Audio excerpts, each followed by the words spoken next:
University Heights City School District Board of Education to order. Mr. Gaynor, will you please call the roll? Mr. Coble. Here. Ms. Pepler. Here. Mr. Register. Mr. Silverman. Here. Mr. Zucker. Here. Okay.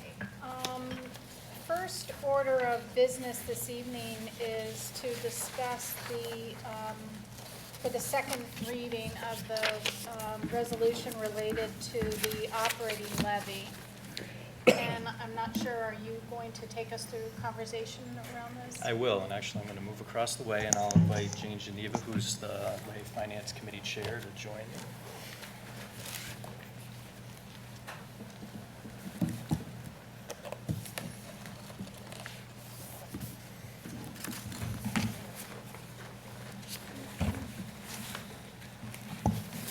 There we go.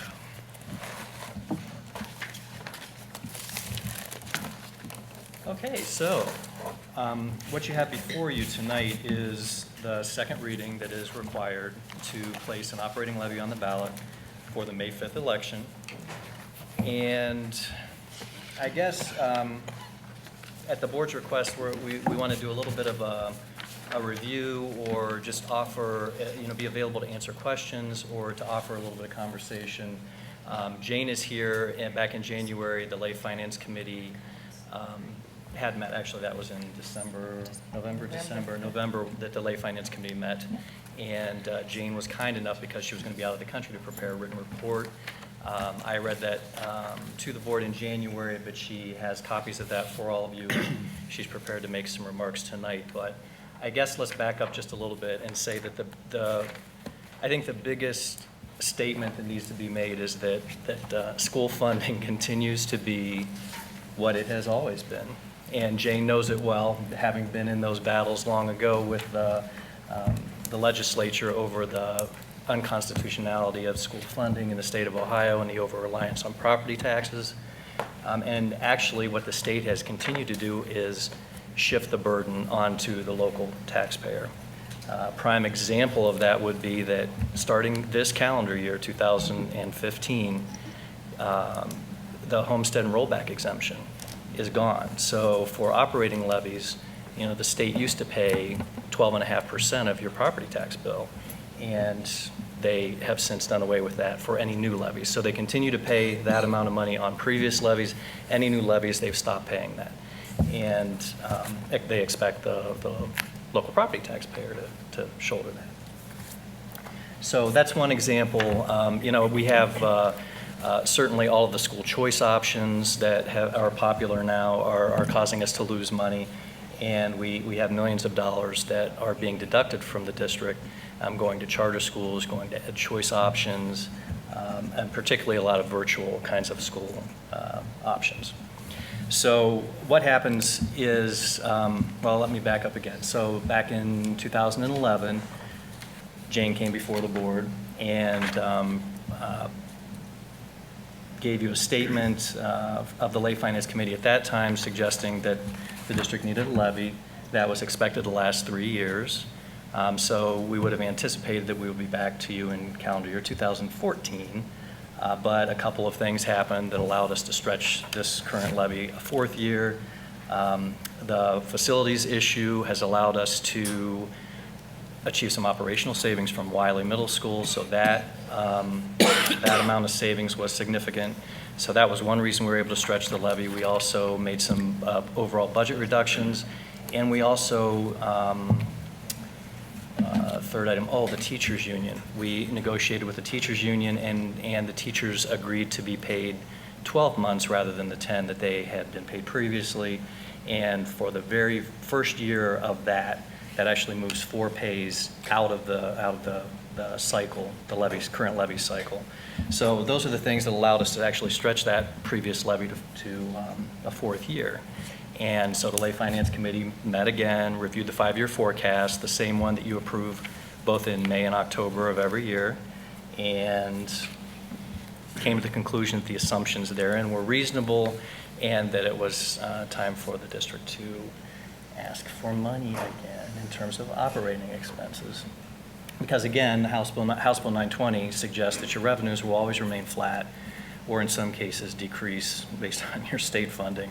But for property taxes, House Bill 920 says if you pass a levy and it's bringing you $10 million a year, it will forevermore bring you $10 million a year, regardless of how high your property values go.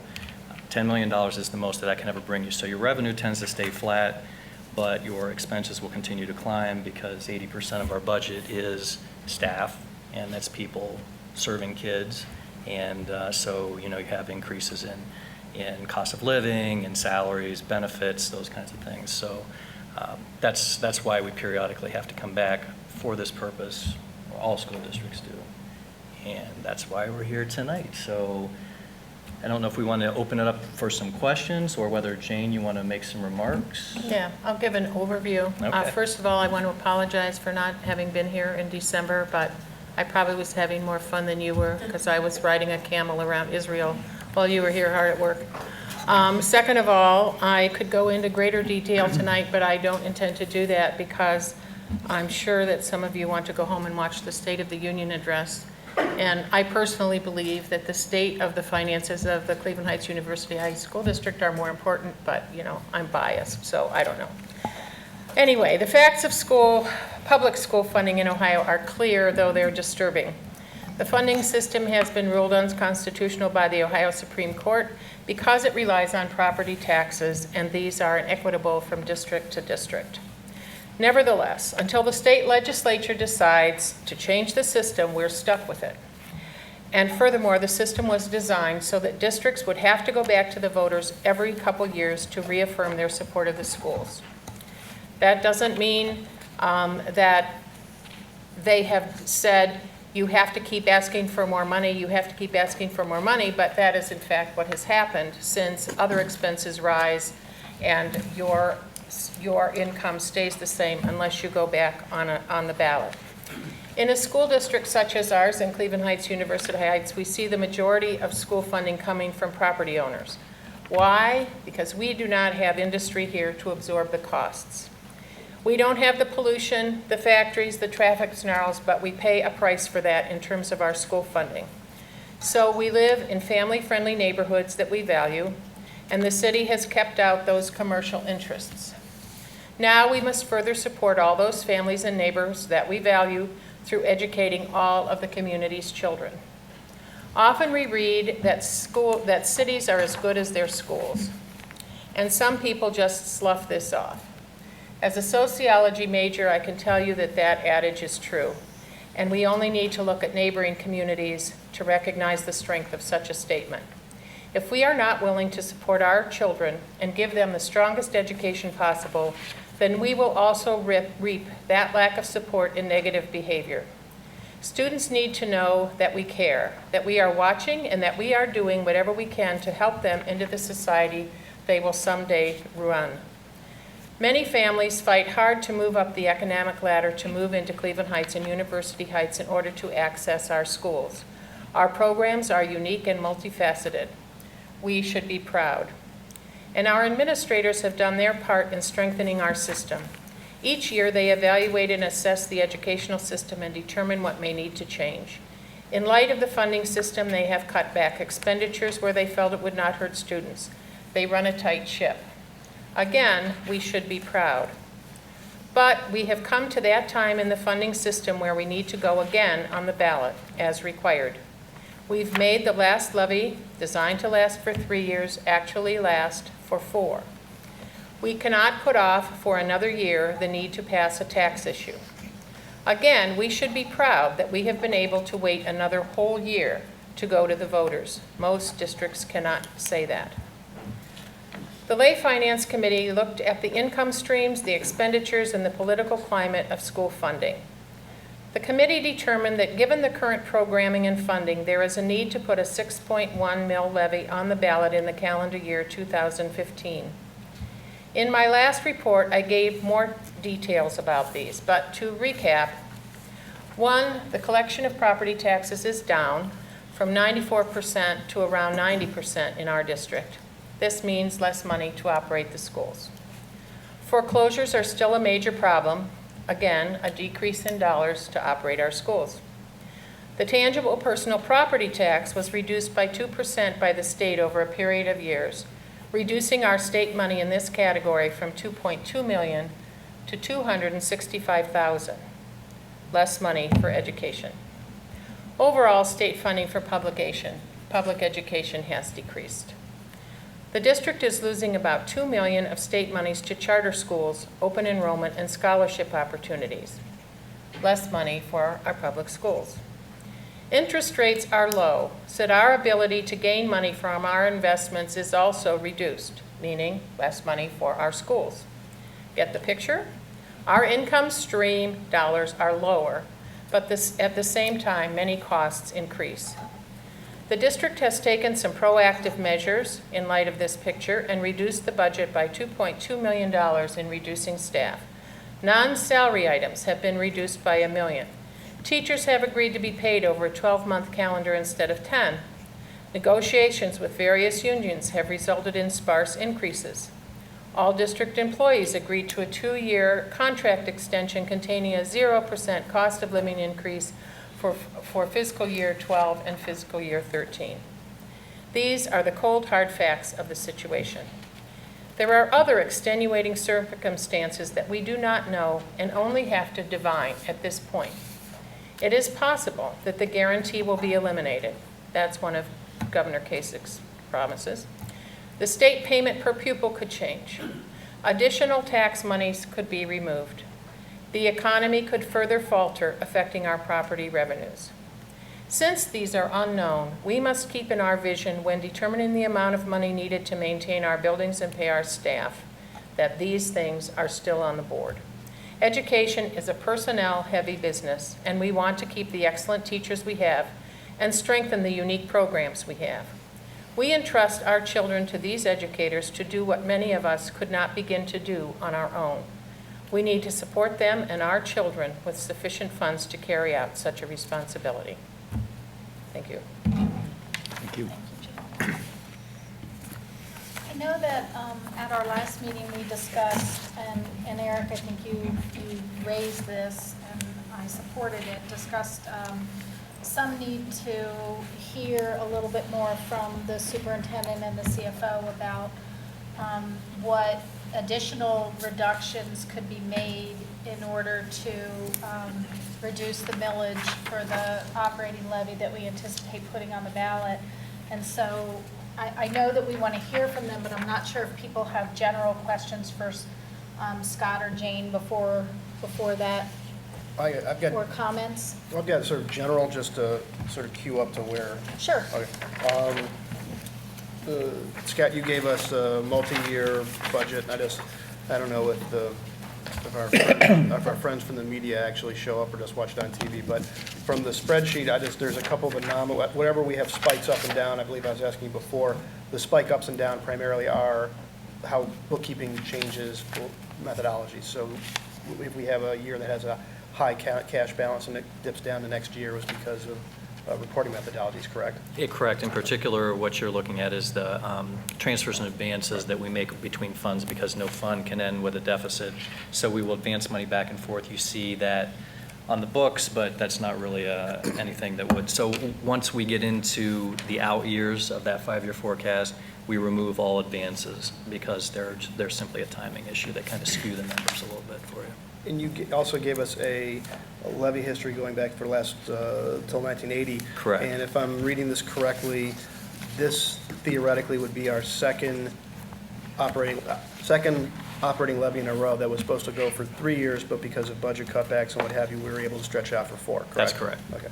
And also, I think we're looking at theoretically, if the proposal was 6.1, I believe we're contemplating 5.9, and if I'm reading this correctly, that would be the lowest operating levy we put on the ballot since 1985. So it'd be our lowest one in 30 years, is that correct? Yeah, I would, the last one was 5.9. was 5.9. Oh, it was 5.9? Right, it would be the same. I thought it says 6.9. On the spreadsheet? On the spreadsheet, it's The spreadsheet, too, that was No, I 6.9. think it was Oh, that would be a typo. Oh, then, Yeah. I this would be can't make that claim, Sorry. never mind. Yeah. Great.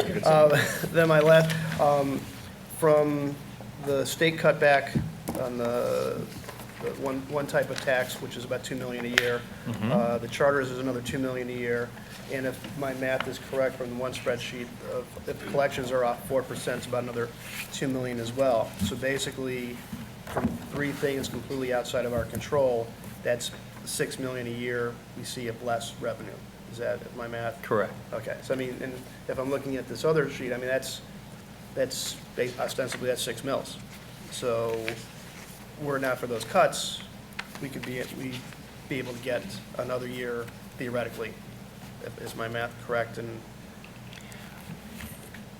Yes and no, because, we also, in response to some of those things along the way, have streamlined and made some other reductions too, so. Earlier in the cycle. Right. So, and for example, in the last levy that we stretched 4 years, part of the way we were able to do that, if you'll remember, is the federal stimulus money that we got. For 2 years, we received that, and what we did with that in the second year was created an early retirement incentive where we're able to have a lot of teacher retirements at the high end of the scale, and so that was one of the ways that we helped stretch that out too. So there are a Right. lot of things at play all the but time. well, I guess But we have had significant losses. were it yes. not for the state reducing our revenue stream, it's conceivable that we would either be on perhaps not a longer levy cycle, but a lower millage cycle. It would be possible if we were seeing, if we weren't having the state balancing their budget at our expense. Oh, and the property tax collection as I mean, the well. collections as well. So there's a number of factors that Mhm. theoretically, we may not be able to stretch out for another year, but we could be at even a lower millage were it not for other government entities who, they're balancing their budget at our expense. I think those were all of my questions, or commentary questions, I guess. And as Jane mentioned, one of those things we're always fearful of is we are on the guarantee, meaning that, there's a certain amount of, the state kind of backs into their funding formula. They determine how much money they're going to give the public schools, and then they create a formula that makes it all fit. And they allocate a certain amount of money per student, but they will reduce that by your ability to raise money at the local level. And Cleveland Heights University Heights, although it is primarily residential, is considered, well, it's very property dense, and it's considered a wealthy district. So the amount of money we get per student is reduced. However, we are on what's called a guarantee, and we have been for many years. So as our enrollment has declined, and the amount of money we're getting per student would suggest that we would actually get a little less state money than we're getting, but there's this guarantee that it will never be below the amount, by and large, that it was in a previous year. So we're on this guarantee, but Governor Kasich is very interested, and has been for a while, in getting rid of the guarantee. He wants it to be strictly X amount of money per student, and how many kids you have, and that's the amount of money you get. But there are districts, particularly urban districts, and Cleveland is a big one that is heavy into the guarantee. So if the guarantee were to ever go away, they would see tens of millions of dollars in state funding that they wouldn't get anymore. So it's unlikely, but he certainly wants to move that way. So that's one of those things we're always fearful of and trying to, try to keep an eye out. What would on that it, be but- approximately in the current fiscal year in the dollars? We currently? are, I want to say, about $8 million in the guarantee Okay. right now. So, but I can get the exact number for you. And that's a number that we should have as we start the process with the levy campaign. Do either of you have anything to add at this point? So, Dr. Dixon. Reductions. One thing I'll mention before we get to that conversation is that, for your information, the county, you had the first reading, the county did come back, and we did have them certify at a 5.9, and they certified the amount of money that the levy would bring us at 6.3 for $6,345,000. Which annually, which is what we expected. A funny story with that is that the first number they came back with was significantly lower than that. And after we pushed them back a little bit, it turned out that they gave us Shaker Heights valuation and numbers. So, so fortunately, because there are statutory requirements here, and there's a timeline you have to meet, and so we got the right numbers, and so what you see before you, those numbers are embedded in the resolution that Squire's prepared for you to consider tonight. So that piece went not without a hitch, but we got the numbers that we needed to get, so. In terms of the reductions, the question became, what would we have to do to bring the millage from 6.1 to 5.9? We estimated that we would need to get about $500,000 out of the annual budget permanently to make that happen. We've been in conversations for a while now, particularly as Dr. Dixon came on board. She's very sensitive to the budget and, taking a fresh eye at things. And so some of the things that we had been discussing previously and I think could perhaps be the things that get us there would be a $100,000 reduction in overtime. Currently, we still have about $650,000 in overtime we're spending annually, so we believe that we can get $100,000 less in overtime spending annually. A lot of that is dictated by outside events and those kinds of things, but still, working with the Business Services Department, we think that that's achievable. We have about $1.6 million in supplemental contracts that are awarded annually. So Dr. Dixon's been working with Human Resources to try to determine if we can reduce that by 10% or $160,000. And then the third item would be, you'll recall that for IT, Epiphany Management came in and they were doing an overall evaluation of our technology needs, particularly as it relates to professional services and outside services. So we believe that there can be $250,000 savings that will come from the results of that audit that's happening now. So those are the things that we would put on the table as being our first thoughts as to how we would get the $500,000 and get the millage from 6.1 to 5.9.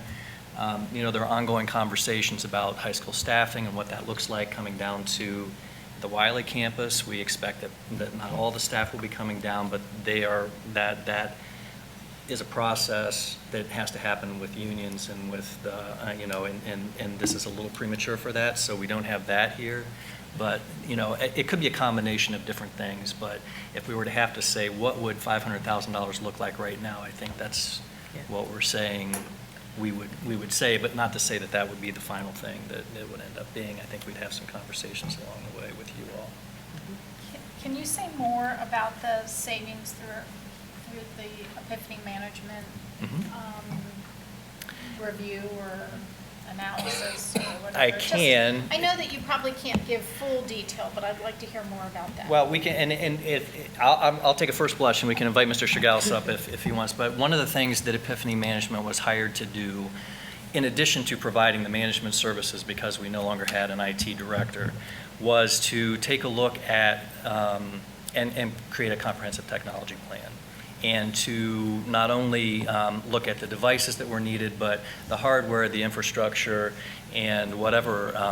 The question was, because when you get into some of those areas, it's difficult if you're not technology-minded to know if there are redundancies, if there are savings to be had, if we're getting the best price for all the services, because there are lots of outside services that are involved when you have an operation our size. So that was one of the charges that was given to that group, was to take a look at that. And so some preliminary estimates that we have, they're coming back and believing that with some changes we can get up to $250,000. And if we don't get it there in technology, our overall professional services budget is sufficient that I think we can probably, we've talked about just bringing back some of the travel and meeting expense and dealing with some of the professional services we have in other areas, we can get that number. But that was the charge with Epiphany Management, and my understanding is they're going to have a report this month that they're going to share with Dr. Dixon to talk about what the overall technology plan is going to be, what our projected costs are, because that's something that we've wanted for some time now, is to say, show us a plan and what that looks like and what the cost of that is so that it can be embedded in the forecast. And these are permanent savings? Yes. Just to partner with that, can you remind everyone if any of the hardware associated with technology is covered by PI money, or if it's all in operating money? The hardware for the, Hardware savings that you're talking about hardware and an overall savings just in the way it's disseminated, I suppose, but if there are hardware savings or is hardware at all covered by PI money, or is it all operating money? some of that, I was going to say, some of that, I believe that some of that hardware is paid from PI, and some of it, I think, is also paid from general fund. So, good evening. Okay. So, yes, we could use permanent improvements money to purchase technology hardware. We have not done that in the past, in the recent past. We've not used it for that. And the $250,000 savings that Scott is suggesting does not include any reductions from hardware. Okay, great, all right, thanks. I guess that was probably a better way to ask the question. Aaron? Do you want to add anything? To add to what Scott said, we were trying to minimize cuts that directly supported our instructional programs for students. So we believe that these cuts, even our supplemental contracts, we're getting the building principals, and Paul Lombardi has a group of teachers that he's worked with to really kind of look at what would be some areas that we can cut out, what are some programs or some contracts that we have logged in, but we're not actually using. So really reducing. So for example, if we have 12 people supervising an after-school program, we may reduce it to 6 people. So we would still offer programs and support to students, but reduce the amount of people that we will allocate those funds to. And we're pretty confident. And we also have each department director is looking at their budgets as well.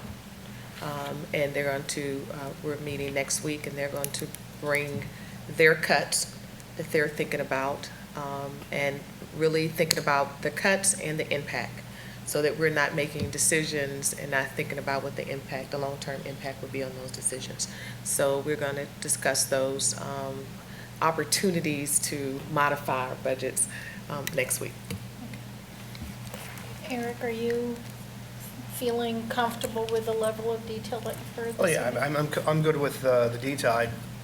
My only area of concern would be we're 3 months from being on the ballot, and from a political standpoint, I have no idea. And I know some of the names of folks who are running this thing, but I have no other information beyond that. So that's my only other, from a staff standpoint, I'm totally cool with it and the needs there. I'm just from a political operational standpoint, I'm a little bit in the dark. That's not really a board meeting as opposed to a community meeting, or community component, I suppose.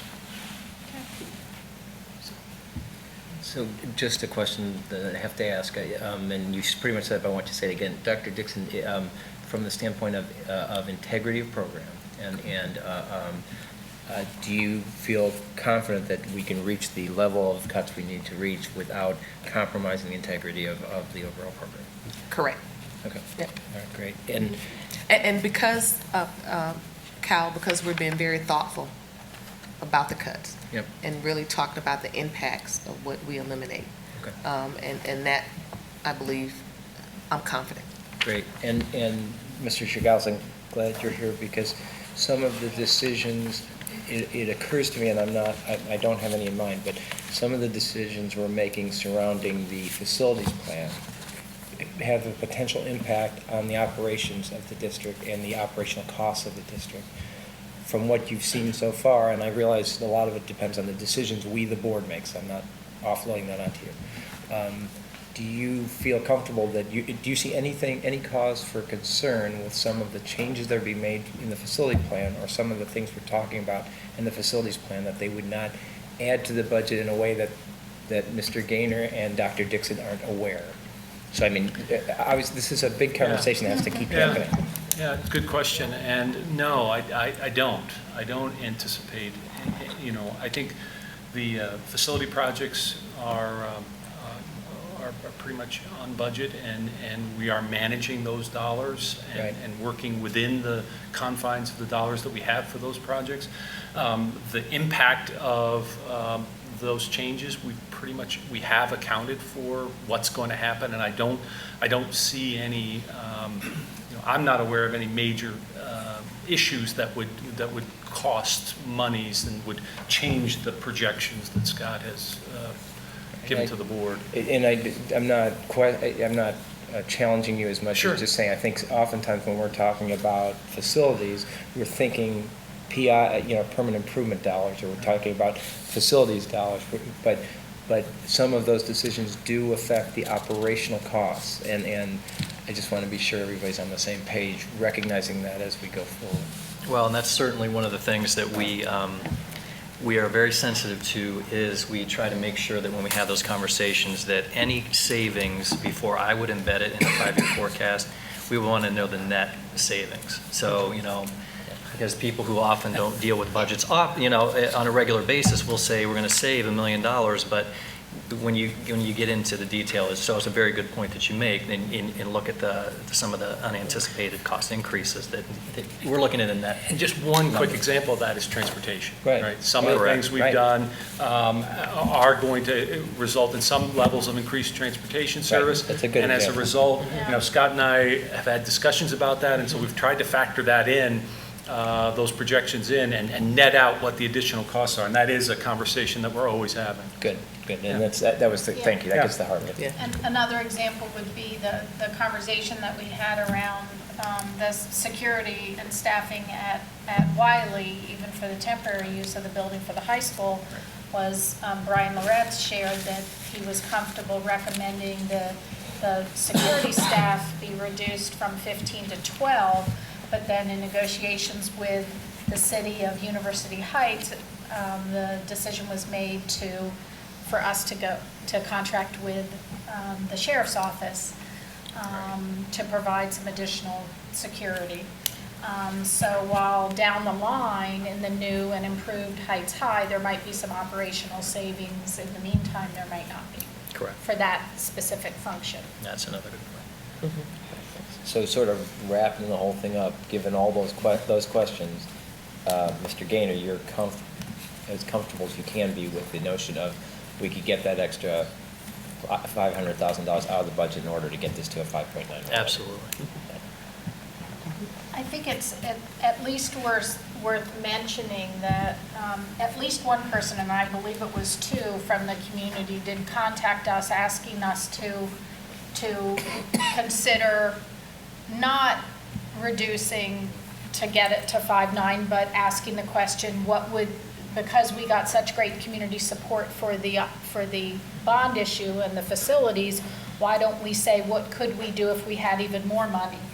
And, honestly, that's the kind of, those are the tough decisions that we need to make, this body needs to make, partially political decisions and in consultation with our staff leadership, to say that we feel comfortable. I know that our conversations have been that we feel comfortable going forward with a 5.9 mil operating levy at this point. We don't feel comfortable going at a higher level, and in fact, we wish that we could stretch it another year, but if we did stretch it another year, it would end up being a It would be double-digit millage. double digit. Yeah. So it might give people a 1-year reprieve, but then once that passed, it would be at a level that would be even more Correct. difficult. So it's the nature of the beast with House Bill 920 and everything else you laid out, Jane. So. All right. Any other questions or comments? Nope.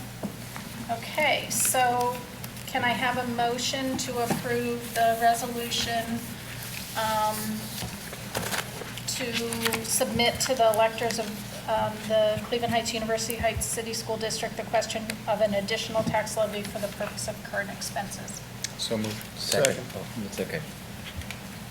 Other questions or comments before we, Mr. Gaynor?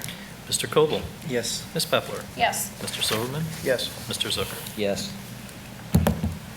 thank you. Thank you. Thank you. Thank you. Thanks, Jane. Okay, and, yeah, do you want to kick that off? Yes. Dr. Wiley, do you want to come up to the Dr. Wiley? podium for our? So Dr. Wiley is coming to, will be the second reading on the Neola policies, and to answer any questions, any additional questions that board members may have. We did respond to the questions that were sent by Mr. Coble, and those have been provided for you. And so if we have any additional questions, we're ready to respond if needed. Dr. Wiley? Okay, Superintendent Dixon, Board Vice President Pepler, board members. This is the second of 3 readings of the 2014 Neola Policy Updates, Volume 33, Number 1. The policies consist of new and revised updates for board consideration. There were no replacement policies. You received, as Dr. Dixon just mentioned, a response to questions regarding policies 5336, 5330.02, 8330, 8400, 7540.04, 8510, 2430.02, 6144, and 8660. Are there additional questions regarding these policies? For the audience's knowledge, Neola stands for what? I'm sorry. I will just tell you that I have asked even my representative, and he was not able to tell me Never mind. Neola. But it is it's the governing body of most of all the states who revise policy for the states. So my sly attempt to Isn't say, that hey, what is it? hilarious? Yes. So my sly attempt to say, hey, what does it stand for? Okay, never mind. I tell you what, I can't could make sure that I have that for you tomorrow. Because I was trying to figure it out. It's like northeast. Okay, never mind. I've asked that question. Okay. Guys, make something up. Mr. Coble, Well, did, I just, were no, there I mean, looking responses? through this, no, thank you very much, I mean, for the very thorough and detailed response. And I was satisfied with the answers to all, I mean, much of, just for the people who didn't see it, many of my questions were small technical ones of language and of just grammar in some cases, and then some options that felt like we had been things we had done in the past, but it looks like we were stopping doing, and it turns out that it was just an oversight, that we had not, certain things were not checked and whatever. So I'm satisfied with all the answers I got. Thank you. Any additional questions, comments? Thank you. Thank you.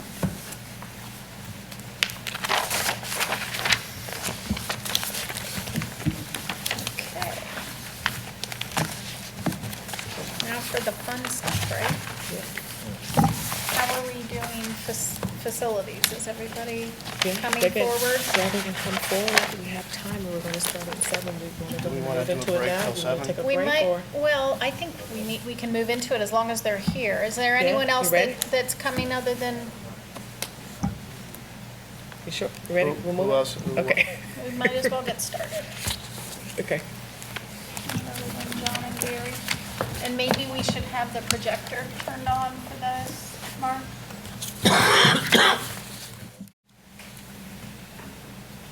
All right, Steve, are you going to do an introduction? I will. Okay.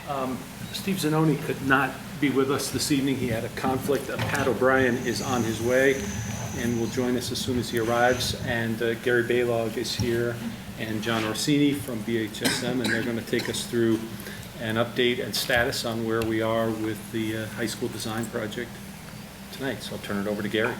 Thank you. Thanks. Welcome back. It's a nice night outside. It's 34 degrees. It's wonderful. Yep. There's no snow. It's dry. Just a brief, this is just going to be a brief update for tonight, but last week, on the 14th, we had a preliminary review of the project with the Planning Commission. It was, I thought, great to have them give us the opportunity to come in and preview the project before giving the real presentation, I guess, which will probably happen in March, or could happen in March, could happen in April. They really want to see pretty much the final iteration of most of the site plan. But what I did was I went through and a lot of the members of the Planning Commission have not been, they may be aware of the process, but I don't know if too many of them had attended the public meetings or any of the other workshops. So really, I kind of walked them through how we got from point A to point B. They have some questions primarily on traffic circulation around the site. And so we're going to continue to have some discussions with the planning department and with the fire or with the police and fire department of Cleveland Heights to kind of discuss that and work out.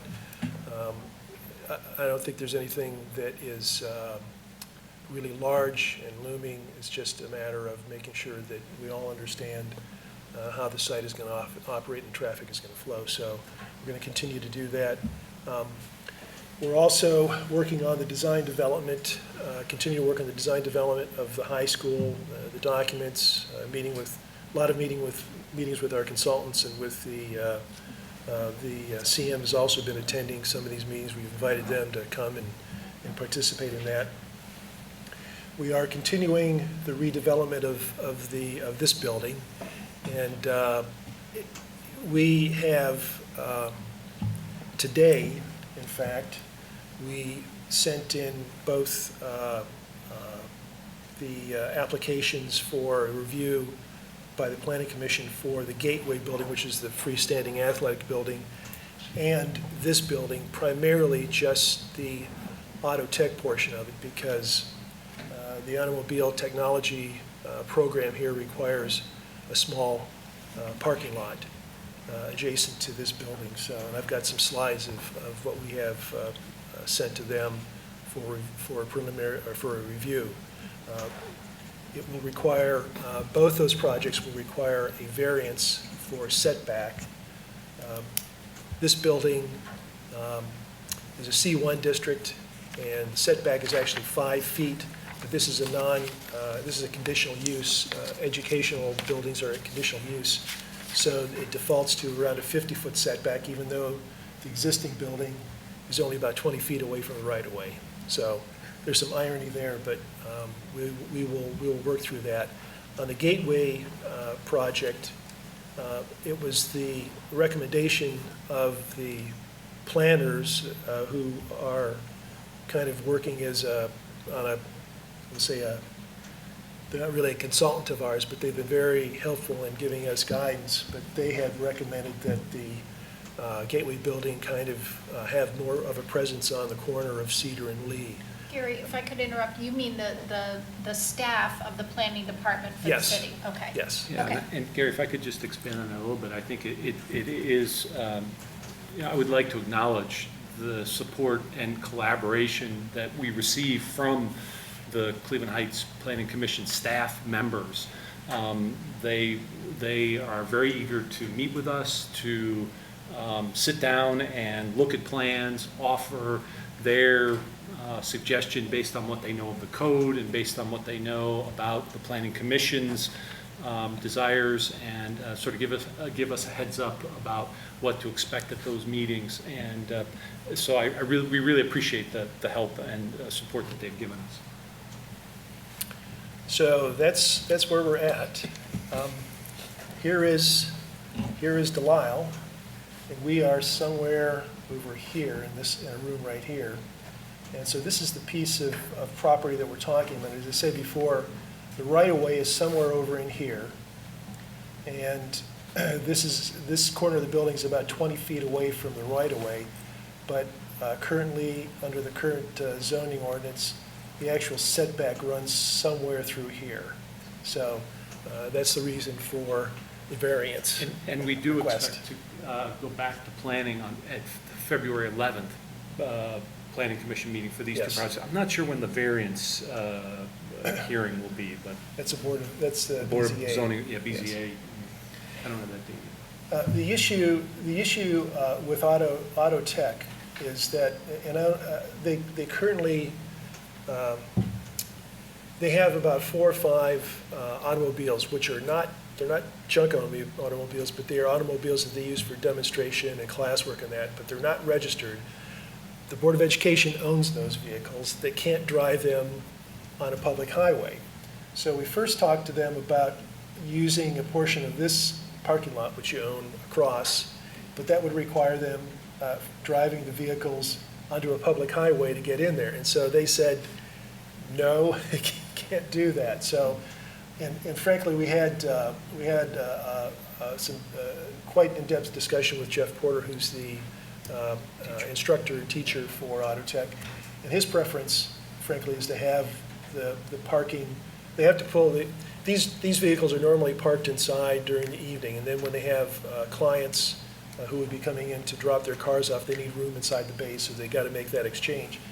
So he would have to, at some point, maybe even leave the class. So it's beneficial to have the parking right in that area. So developing that, if you think about that, we're looking now, it's kind of, the bird's eye view is kind of from looking in this direction. But so here we are at, on this corner of the building, we are over here. This is currently the area where the original gymnasium is. This is kind of a stage platform area and that. So Auto Tech would be in here as was planned originally with the temporary location. So what we're showing here now, his request was to have approximately 7 to 8 parking spaces that they could use to go and park these demonstration vehicles in when they're bringing clients into the bays that are inside the garage. Their request from the planning department, they wanted to make sure that there was a pathway so that if somebody is coming out here and they're backing out, that they could back in and then pull out onto Superior in a forward manner. So we've kind of accomplished that. There was also some concern, and right now the crosswalk comes across, it's through the drive. It doesn't come from the sidewalk, so we're thinking that make it a little bit safer by creating a crosswalk across here. We would have to kind of pave over a portion of this bus pull-off over here, but I don't think that is going to cause an issue either. They did want Jeff had liked some type of fence to kind of secure the area. They require some planting and screening around it, so we're looking at complying with all of the fine items that they have in the zoning ordinance to kind of screen any type of parking.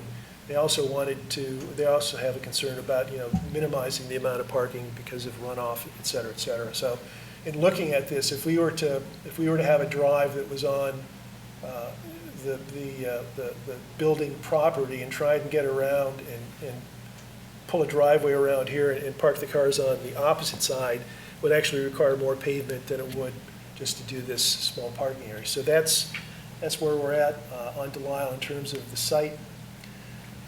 We've started talking to Jeff. There is room here. We are reclaiming a small amount of space over here for part of the lab. So he has room for his 8 bays. 2 of those or 2 or 3 of those would have lifts.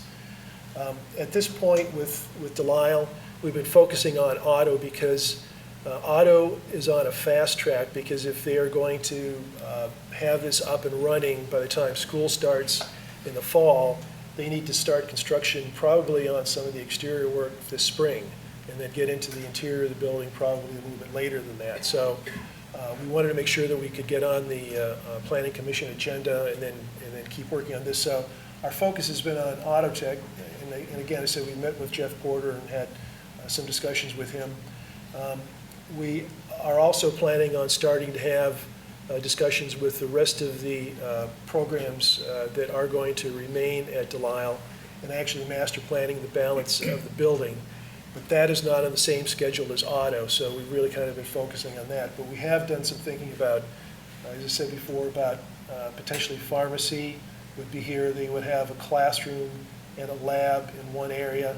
The classroom for auto would be here adjacent to that. And then on the level above, this is a little bit, that's leading through there, but this is actually, that's not cosmetology, but this would be some potentially administrative spaces for career tech. And then health sciences would be located here, where they would have a classroom and a lab in one space. This would be the upper portion of the automobile tech lab. This is the room that we're in currently, so you can get an idea. If you went under this hallway here and went down to the end of the hall, into the stairwell, you would eventually matriculate down into the auto tech area. So that's where we're at Delisle. On the gateway plan, we are still, the discussion currently is that these will contain restrooms for both home and visitors, and concession areas for home and visitors, ticket areas for home and visitors, and then a small amount of storage in each of those. Thinking about using a salvaged arch from the existing high school building, and then creating a plaza here, that's, both an entry outside of this space, and then on the inside. Potentially, we are continue to have discussions with maybe donors who may want to contribute for an addition which could go in this area here. Could be a Hall of Fame, could be some other community type spaces that would be a part of this complex. And the issue right now is that, as I said before, that the Planning Commission said that if this is Cedar and this is Lee Road here, and you can see how the buildings that create this intersection here are close to the street. And again, the setback limit is somewhere back here, 50 feet. But they've indicated that they would be amenable to moving the building out a little bit further, closer to the street, so that it more resembles the streetscape and the presence that the other buildings have on the site. And this is the suggested potential elevation where you'd have some brick, some maybe patterned brick. It's a little bit easier to see the pattern on the brick with just the black and white rendering over here.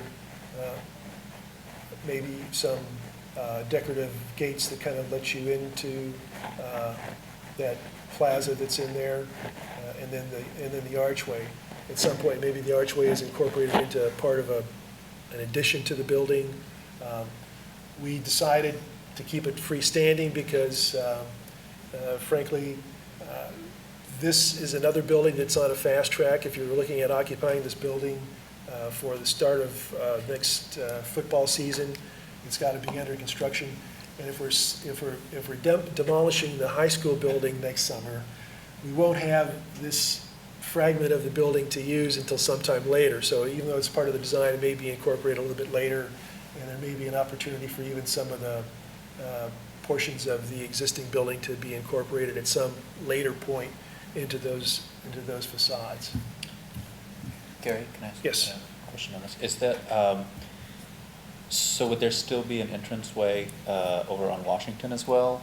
Would that box office still be over there right off the parking lot, or is this the only way, is this envisioned as the only way? We think that there will probably be a couple points of entry into the field.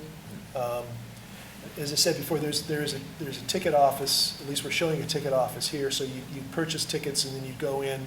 There is an entry over here that would go over to the visitor side, so visitors would come over here, purchase their tickets, and go in this way.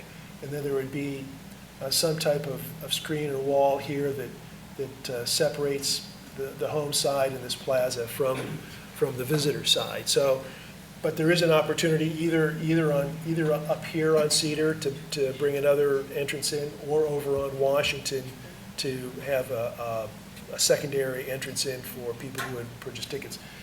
With the parking deck and major parking over here, we think that a lot of people who are going to come to events there or football games may park over here and then would cross here. This is also, this part of Cedar and Lee is scheduled for some improvements.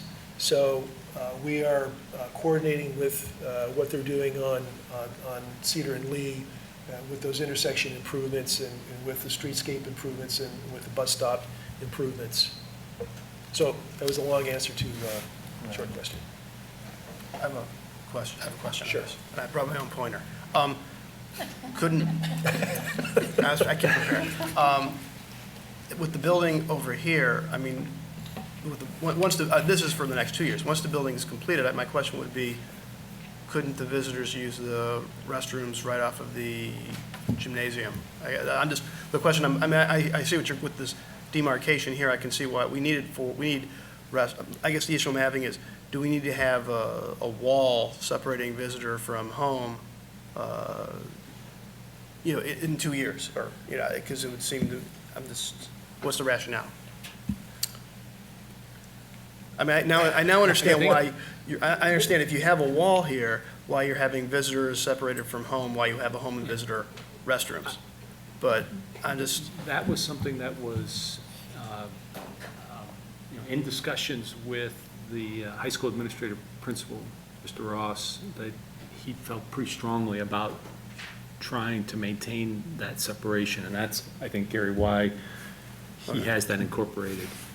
So, I mean, this is still conceptual right now, and we need your feedback, but that was the reason. If sometime in the future, the building is kind of filled out, that is going to kind of create a natural Right. separation between those two, but at this point, actually what we're doing is we're building two small buildings that Right. are linked by some street furniture, fencing, and this archway in the plaza. right, I mean, because I can see for the next 2 years, we definitely have the need because the high school's offline.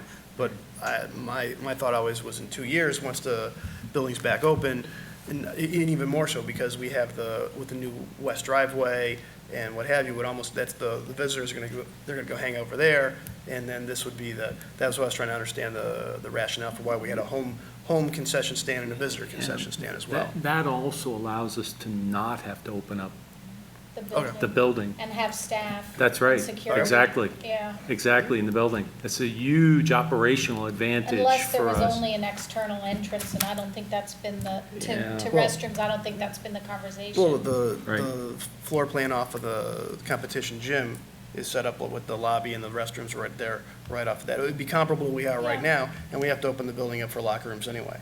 So, I mean, that's why I was just trying to figure out the rationale for, obviously, for the next 2 years, it makes a lot of sense, but I wanted to see what the projection was beyond that. The visitor locker rooms for football are accessible directly from the outside. Okay. You don't have to come into the building in order to get into those, although they'll be designed so that during the off-season that they can be used by CH high school students as locker room space. So whoever's going there is not actually going inside the building, they're just going into that particular space from the outside. And that's not to say that, in looking at this, that, let's say you have a track meet, which is what do they call them, a regional? And so there's not just two teams there, but there's a number of teams. So maybe we need to talk about what actually happens here. Is this one space that just at certain times of year is broken up into two spaces? We still need to have some more discussions about that. How are we on access from, once you get in here, to the stands? Because right now, you've got the cell building has it's a very narrow pathway here, and the same here. Right now, we've got the big walkway coming up. If this is our main access point, that's a lot of bodies coming in, two narrow pathways. Are we going to be able to make those channels bigger? We need to talk about that building. That's, because I think if we could move it to the other side, that gives us tremendous space for a plaza and expansion. Otherwise, we got to talk with these folks about getting those pathways bigger. Yep. And my other question would be your exterior elevations. I thought your designs I really liked what you showed at planning and zoning.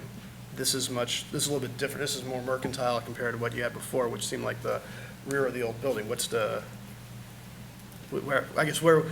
do we change in a week? Well, again, one of the original kind of elevations are very similar to this, except they had these crenellations Right. on there. Those crenellations were taken from the existing Okay. building. And so if we're going to reincorporate those, then we need to kind of come up with a construction plan where they At some point, they salvage those, and then they're incorporated into the plan. But right now, what we're doing is we're showing brick Okay. with some type of cornice on it. And it's hard to see, but there is a lot of detail on the brickwork. I think when it gets Right.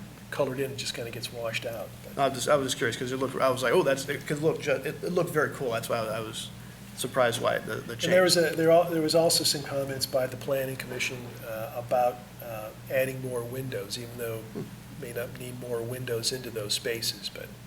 Now, in regards to fixtures, because right now we've got basically 4 porta-johns, we're going from extreme famine to, I guess, is this the minimum we need by code? Because I think there's a this is a huge multiple increase in the amount of fixtures we have. The number of fixtures are based on what the code requires for this kind of use. Okay. So we did look at, in fact, we talked to the high school about getting additional information about use of the stadium and how many people have been attending games for the past 5 years, in the event that we wanted to take it up with the state and get a variance for the number of fixtures.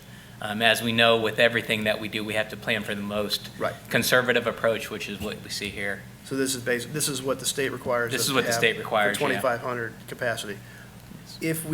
Now, flip side is, if we open the high school if we had the restrooms in the high school available, would we can then, how much of a shrinkage would we have on the? Well, it depends on, when you start to talk about the Washington level, as well as, there are the toilet rooms on the north side of that floor level near the entrance of the main competition gym. Right, that's what I'm talking about. So you would have to start to look at what areas of the school you would want to open and how many toilets are located in those facilities. I think those particular toilet rooms, and I'm probably wrong, but I'm thinking there's about 5 fixtures in those rooms Okay, 'cause per that's- sex. Okay. So you would lose 5 fixtures per sex. Okay, so basically, even if we put those into play, it's not going to dramatically reduce. That's because- correct. Okay, because it's only 10 fixtures versus I think it was like 40. that we- I think you're right on that 40 Okay. number. So the reality is we're only shrinking it down by 25%, and we still got okay. And that is based on the capacity of your bleachers. Right. I mean, it's the same thing with the fire code and occupancy. You need to actually post what it is. You can't fudge those numbers, so. That's basically, we're hamstrung by codes, and even if we did have the high school open, we're still talking 30 fixtures versus our 4, so no matter what, it's not like we can get down to 20. You can't get down to 10 fixtures out there Okay, without opening up the whole building. gotcha, okay.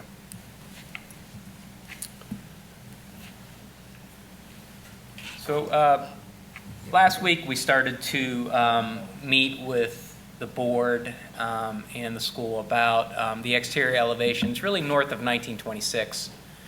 As we know, we did spend a lot of time and discussions and design complementing the existing architecture with vocabulary of architecture as well as materials. As we know, there are economies that we have to deal with, and as we go around the building, we're going to start to notice a little bit of a change in the architecture. Just so everybody knows, we just started these discussions, and we had a really frank discussions on Thursday with all of you, and we're starting to incorporate some of the comments that we had talked about. We also discussed a little bit about materials and colors, which is what we're going to sort of concentrate on here. We're still in the process of developing these. So what we see is similar to what we saw the other day. We're starting to incorporate some of the changes. And once again, it's just like everything that we've done here. We talk, we meet, we make modifications until we get what's right for the project and for the area. We wanted to start by looking at some precedents, and we tried to be really simple in our palette of materials, utilizing the existing brick, as well as some of the sandstone that you see, and then introducing another material, and we were looking at some sort of metal. We can see here we have precedents of some brick architecture, and the reason for this precedent really has to deal with how natural light is brought into the space. We also thought, you know, when we look at Cleveland Heights, we start to see the library, which uses a little bit of some metal panels that complement the brick. And really, this color palette is very similar to what the school has. We have basically the red brick. I believe our brick on our Cleveland Heights high school has a little more brown in it, but it also has that indication of some sort of either sandstone or limestone or some sort of tannish material. So we'll start out by looking at, you could go to the next page. This is an original drawing from 1926, and what we're going to talk about here is openings. And once again, you know, we talked about you know, how we were doing the additions to 1926, which is very similar to what you see here. Just so everybody knows, what Gary was talking about with the arch is at the existing entrances to both 1926 and 1930. This is the element that Gary was talking about when he was talking about the arch at the Gateway Building. So what we have here is we have a series of windows that you can see here. This is approximately 12 feet wide. And then you have another series of elements that are separated by about, it varies through the building, but let's say it's about 2 or 3 feet there. So this is sort of the reference that we're using when we go not only to the academic wings that we're adding on the north, but also to the pool, to some of the main assembly spaces. We also are looking at daylight opportunities for some of the spaces that are adjacent to the auditorium building on the second floor. This right here is, once again, an original drawing from 1926. I'm not sure what the original function of this space was. Wood shop. Was it the wood shop? Yeah. And now it's the scene shop for the auditorium. So you can see the use of what we call, you know, a sawtooth roof. And there's references to this in 1926 construction all throughout Cleveland. So it's nothing that's atypical. So this is where we started. This is where everything centers around. You know, we always have the idea of our tower, our clock tower, the articulation of openings, and some sort of reference to vertical circulation. The idea is that you always can sort of see into this building from the outside or see out from in. So we started to look at some of those elements. Now, like I said to the board members, this is similar to what we had. We talked a lot about sort of this facade and the sawtooth and looking at what happens when we straighten this out. Once again, we go over here and we see sort of the relevance of what happens in 1926 as well as the additions. We're looking at, and we have additional studies on this, what happens here, how this articulation and these openings really complement what happens back here. This right here is once again student commons, so that when you're inside you can see out. This element here allows for both views in and out. And then we start to talk about color. You know, color of this material, which is the original brick. You know, we're looking at bringing some brick down towards the northern end of the project, and then utilizing, much like the library, a metal panel that's complementary in color to the brick.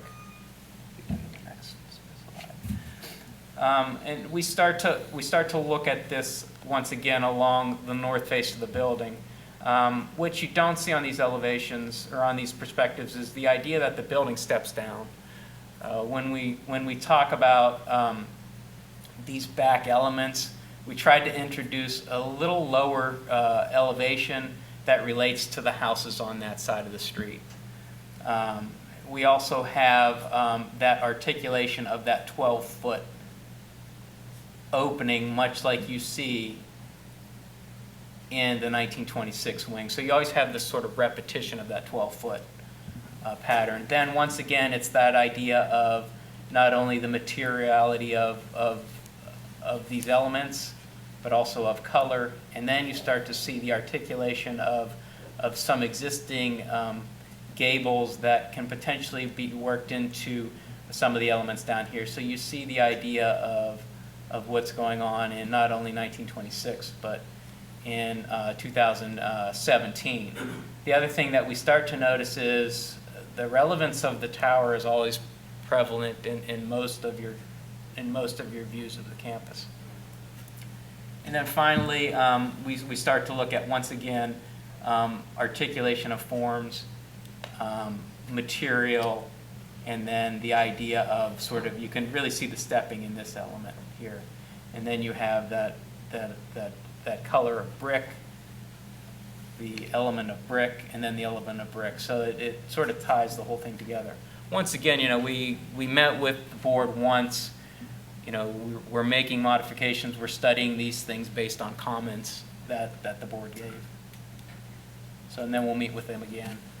And then finally, we wanted to show a little bit about what the interior of the student comments can be based on,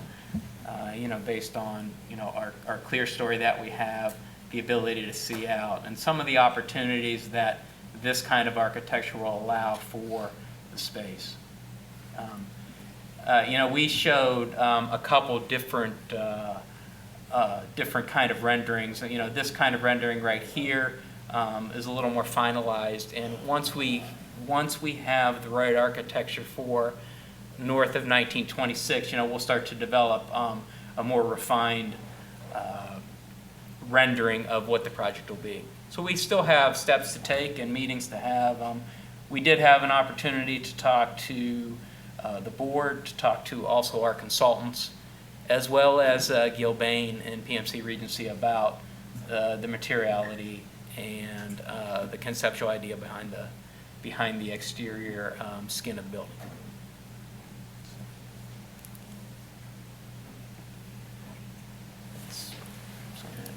So that's where we're at currently. Go ahead. I like 1926, I like the wraps, I like the massing, I like the floor plan. I do not care for the exterior facade on the new construction. And I'm, in deference to my mother, I'm modulating my tone to convey my thoughts. I do not care for it. It is far too modern. It is incongruent with what we're having in the front of the building. I was on the library board when we did the project. Those panels, the one they got it from Spain. They started the blister. They had to replace them all. I don't care for it. It is the best way for me to encapsulate concisely without getting into more detail. No, that's okay. I mean, we understand that. And like I said on Thursday, that's why we wanted to meet initially. We're going to take those comments and we're working on the elevations right now. And I totally get, I like the idea of having a lot of natural light. I'm totally cool with that. And I understand we're talking from a budgetary standpoint. Yeah. I have no delusions that we're going to have the same kind of detail in the rear of the structure. But if the issue is for the panels, it's dollars and cents. I'd like to know what the exterior, if we did it in all brick, what would that cost? If we did it in split face cinder block that was tinted with a rusticated finish and some brick, what would that cost versus what this is? Because if it's 10%, if it's 5%, well, that's a lot different than, okay, all brick would be twice as much or half as much. I mean, that's. And we actually, we posed the question to Gil Bain, what's the cost of these different building skins? I mean, if I'm. So we're in the process of getting all of that information together because, to move forward, we need that information anyways. Because the articulation of the skin of the building is based on that. Right. And we can look at, if the numbers for brick are work in regards to the overall project budget, we can incorporate that material into the project more as we move along. So we're starting to get that information. But this is really what the design development's about. We investigate, we see where the project can go, we see the comments of the users, of the owners, and of the people involved in the project. Mr. Silverman, I have a question for you. Yes. You had mentioned, if we're looking at the building exterior, the non-1926 and the non-wrap of the 1926, we think that we have, our opinion is that we have the right proportion in terms of mass and in terms, for the most part, of window opening to exterior and lighting those spaces inside and giving views. In terms of so my question to you is, in terms of just the overall mass and proportions of those additions, is the objection primarily to the skin material? It's purely skin material coupled with window design. I find the window design to be far more contemporary and modernist versus Tudor, neo-Gothic, or whatever we would call the design of the building. I see the two of them, and I see them being completely, I totally get what it is, but, I guess I view it like this.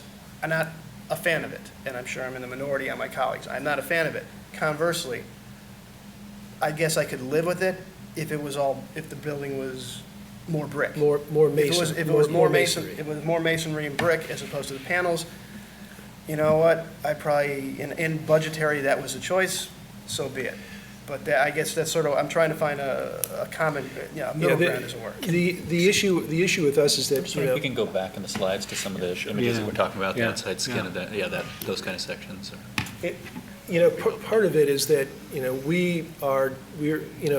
it's not just the outside of our buildings, we're pretty honest in that the outside of the building, in terms of the form and the shape and the mass, is pretty much a reflection of what's going on inside the building, the volume that's needed for those functions, plus whatever structure, et cetera, that we need. So we're not adding a lot of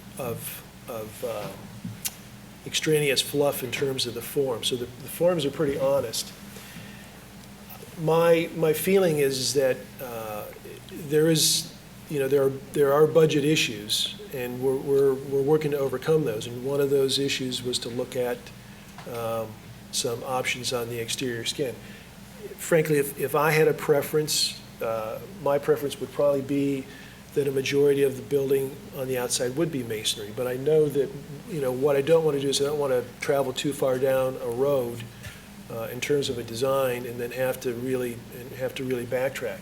And the other thing is that the issue also is that the level of detail that's required for those for the additions on the 1926 building are, if you're looking at an average cost per square foot of skin or lineal foot, of that for those products, that is significantly higher than some of this. So what I'm trying to get at is if you're comfortable with the general massing and shape and form of the building, we can work on that. As far as the windows, these windows are looking into some more contemporary spaces. The original building, there were some limitations probably in terms of the production of really large pieces of glass, and we also have to control that light. So we're looking at probably in a lot of these cases, at least in the academic spaces, internal blinds to control light. So if you start to put in true divided light glass in that, it starts to really increase the cost of those kind of controls. So we're not, we're walking a tightrope, and we are working, and we will. I think at the final design will be something that we can all be proud of and really like. Well, that's why I prefaced by saying I like the 26 and the wraps. I like the scaling, the massing, the floor plan. I'm very happy with that. And I completely understand it. We're talking budget in dollars and cents, and have no illusions that we could afford to do the whole building so it looked like it was 1926. The issue I'm having here is, even in one of your precedent slides, the academic building, I think it was, that exterior, it's not my taste, but I can live with it. This, to me, when I see that, to me, the panels, if it's a panel or if it's stone, to me it looks like brutalism, which I am very hesitant, have a real hard time having campaigned and spent years saying people, hey, we're going to build it so it matches the building, and then having an addition that looks like it was a Brewlist addition, that's not what, I didn't tell people, hey, this, to me, this doesn't match. So that's the issue I'm having here. Even if this was wrapped in brick, doesn't match, well, it's close enough. This, it's not close, in my opinion, in the current, with this material. Eric, Tobel, you've been trying to say something. I was trying to get the slide Oh, back okay. mainly, but I mean, I have some opinions, but. This one? No, I meant just, we were just seeing the inside of the commons room while we were discussing the outside of the building. I just thought it would be helpful Oh. visually for us to see some of the outside of the building while we were discussing the outside of the building. That's all. Any of these images will do fine. Because, like I said, I think the massing makes sense, like the symmetry, in even the large amount of light. But if it's metal paneling, or if it's not soapstone, the sample of the material you showed us the other was. That was cast stone. Yeah, cast stone. I mean, if it was cast stone for the detail instead of sandstone, fine, but to me, it looks like what they did for the the old health museum. When they did it's not, to me, it's incongruent with what the front of the building is. And I just, like I said, masonry, if it was brick, okay, I'm not thrilled with the proportions, but it's a budgetary consideration. I get it. That's, Thanks. Do either of you have comments, think, questions? yeah, I mean, you'd I- like to add? Yeah, I do. I have a few going all the way back to the gateway, but we can stay here for a moment. I agree with Mr. Silverman to the extent that I think that, to your core question, I think, Gary, of the massing proportions and everything, I'm fine with that. And the east side of the building is more, I don't know, I feel a little more comfortable with.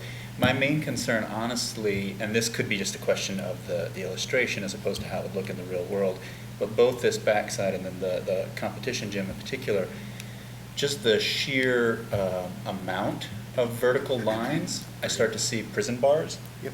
which Right. doesn't, right, I don't think we want to give that subconscious or conscious impression to either the students or the community. And so I began to see kind of feeling locked into that, or that like, and again, it could just be a function of the rendering as opposed to reality. But that would be my concern, which again might be ameliorated with bricks, might be, or some other thing. But the basic, as you said, the ratios and everything, I'm fine with. Even in this, to follow up on with the precedent, you use the library example of the library's base is the masonry, and then the second floor has the panels. Even that here would be, again, it would be an improvement. I really don't like the panels, but if it's a budgetary consideration, I think masonry at the ground level with panels at the second and third floor level would give us it breaks up that verticality. Yeah, we could definitely look at that. You said you had another thing? Oh, you can go, if you have, no, you can go ahead. Yeah, Mike can wait. The color palette, first of all, I think you've picked a real nice color palette.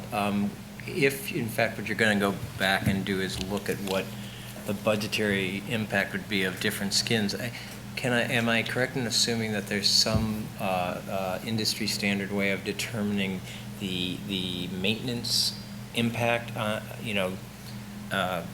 Brick, for instance, has tuck pointing. Metal, there's different things. There's longitudinal maintenance issues associated with things, keeping things looking in good shape. Are there industry standards associated with finding a way to know what a longer-term budgetary impact would be of these different skins, or is it really not an issue? I think everybody assumes that brick is, or masonry is maintenance-free, and it's not. I guess I don't assume that, just for the record, yes. It does, I tucked point myself. Masonry is a kind of it's not totally inert because you have, there's some organic material in it, and you have joints. There's a lot of joints with brick masonry, and that's always the issue of infiltration in that. But we can request, some different, if you run a certain material out 40 years, what's the average cost of maintenance per square foot on something for for a typical building. So just to be clear, I'm not looking to cause extra unnecessary work just because I brought it up. What I'm more getting at is simply, if we are going to do any sort of budgetary analysis, let's make it as complete as you think is necessary. You're the expert, not me. So if you think really that's not a non-issue, just make that point. But I mean, I don't need you to do much extra work just to do the work. But I do want to just bring up the fact that I do think different building materials have impacts beyond just the, here's what it costs to put it up. So, yeah, I have nothing else. I think overall I'm happy with what I see, so I'll just leave it. And I'll make a comment about, the renderings. This comes off of we're working in a program called Revit, which in essence, we end up with a line perspective, and then we come in, we put a little color wash on it, and that's before we go to a full-blown, highly rendered digital image. This is more, there's more information on this for us than there probably is as a representation to you. But I wouldn't, the joint patterns, I think, get a little too overly busy when you're looking at that. And it's only because as we're building this, we know that there is going to be a construction joint for a panel here, but it's not going to be as noticeable. So those vertical lines would essentially probably pretty much disappear. Recess a lot. When we start to talk about, the thought of this material here was very similar.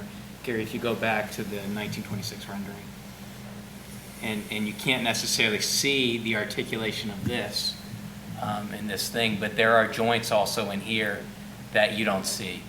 And it's very similar in concept to that location along the whole building. So it's, I think maybe one of the complexities and problems that we're having right now is maybe an articulation of the material itself. So I think, Eric, I like your point about the use of the brick low and the so we're gonna, like I said, we'll go back and look at that. We have what we call scheduled a charrette. And I know Eric knows what it is because I think he studies architecture at night. But it's where a group of us get together and we talk about, what all of you have said and what we know about not only Heights High, but also about Cleveland Heights and what's right. So that's sort of the next step. This was really our first discussion on the remainder of the building. I know we had minor things, but we never really had a chance to sit down and talk. The only other one, I guess, issue, we really, it's not in the images, but if you went back to this, I think this has been a common one. This entrance here needs to have more prominence. And actually, we already, the sketch you did was the same sketch I had on my desk. I think we were both sort of thinking in the same directions in regards to that. We have to look at that, see how it fits with. Right. As the main student entrance. As the main student entrance. It seems to be okay. I just have to make sure, we have to make sure that the interior works with that. Because if this is going to be the two entrances for students aside from the special needs students at the west entrance, this and the courtyard are going to be the two main entrances. Yeah. If we're going to have 1,000 kids coming through that door every day, it's a large volume. It needs to be, Yeah, what Eric was talking about, Gary, if you go back to the rendering of 1926, Eric was talking about this vocabulary here, and then go back to the sort of being incorporated into this entrance over here.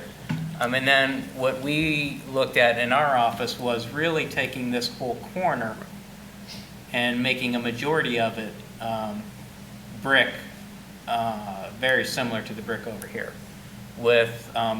We have it drawn as a solid brick wall, and then we have it drawn with a couple different window patterns based on 1926, not necessarily on the articulation that you see in student commons. So we're trying to sort of balance out the two and trying to figure out where we make that transition from a material and a construction that's, I'll say, a little more costly, to something that we can still articulate, still maintain color here. Right. And I think I can't remember if I talked to you about that, if it was in another meeting that we had on Thursday. But that's sort of where we were going with that, Well, after our discussion. And the same thing, if we're able to introduce more brick into the design, it would be, I think, your primary area would be, I think, where you have high pedestrian traffic at ground level, so it's not just this, 2 or 3 Right. stories of whatever. Mass.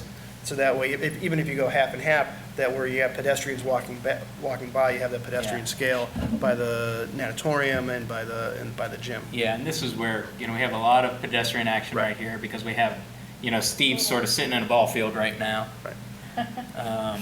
So there's a lot of activity going on along this side. So that was, after our conversation, that's one of the things that we started to look at right away. So before we go back to the Gateway building, which I know Eric has some comments or questions on, what is your anticipated timeline for what you just discussed in terms of what's going on internally? Well, we're working on that this week, so probably this week and next week, and then I'll set something up to come back and talk to you guys. But it's within that time frame, the next week or so, because a number of reasons the schedule requires that. Yeah. We have to work efficiently on this portion of the building. I think, we did make a lot of progress, even though these look very similar. There was a lot of discussion and a lot of positive discussion about things like clear story. Things like, even though, this may look like this, it may be completely different, we don't know. But the articulation of this being a little more rational versus pulling the forms of the clear story out to this facade. That was, I get this I understand. yeah. Why the cutout? Why not either have it higher or across, or what's the? Oh, these guys? Yeah, why not make it all, I mean, if you're Well, gonna do glass, you do can all make it glass. all glass, but, you have to remember that this is east facing. Okay.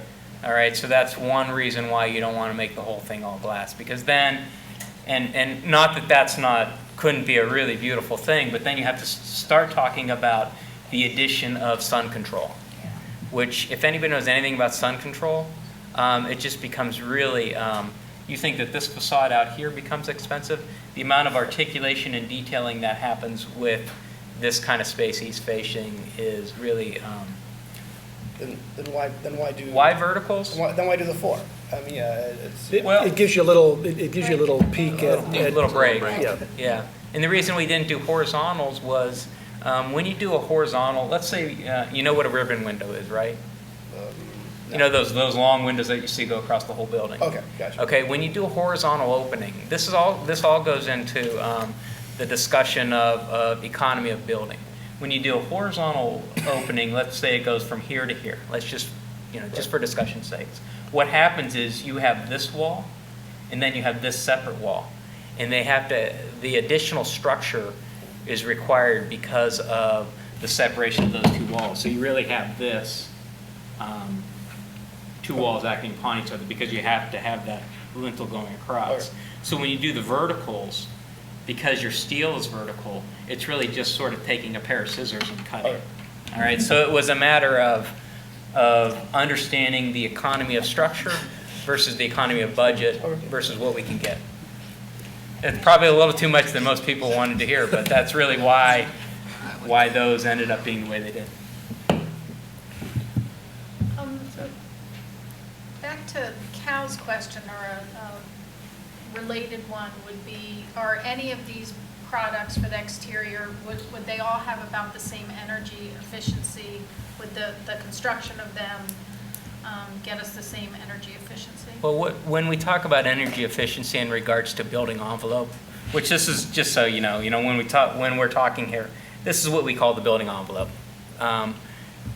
But what you have here is very traditional in regards to construction. And it's really what's called a rain screen. Most of your houses have it. A lot of these brick walls that you see have a rain screen. And what it is it's a protection layer, it's a layer of air, then it's an insulation layer. So throughout this whole building, there's a continuous layer of insulation. And then everything sits in front of it. So the insulation is what provides the energy efficiency, not necessarily the veneer. Okay. Just to be complete, could you relate that to glass? Well, the glass, I'll be honest, the glass is a little different. When we start to talk about energy efficiency, there's what's called R values of wall, and it's really how the wall performs. And what happens is you take a whole building R value, and our mechanical consultants takes that into account. And that will also include things like, double insulated glass, low E coatings, and what goes on the glass. So there's those kinds of things that our mechanical consultants takes into account. About 40 or so years ago, during the oil embargo, there was a move by architects across the country which was very misguided in thinking that energy efficiency meant no windows. So you saw a lot of buildings with very, very small window openings and a lot of wall because that was the notion.